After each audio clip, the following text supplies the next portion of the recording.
If you're running into a Stripe data error, it can stop payments, payouts, or account actions, which is really frustrating. Yeah, this usually happens because of missing or incorrect data, API issues, or account mismatches. But don't worry, in this guide, I'll show you an easy solution to fix Stripe data errors fast. First, check the error message in your Stripe dashboard. Stripe usually provides a code or description which helps you know what data is causing the problem.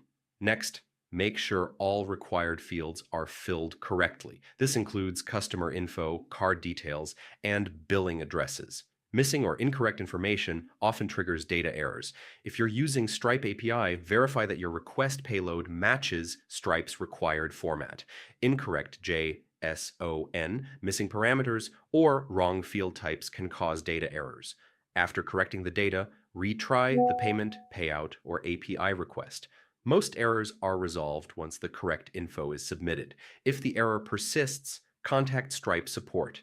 They can review your account and provide guidance on resolving data errors quickly. And that's it. One of these steps usually fixes Stripe data errors so your transactions can go through smoothly.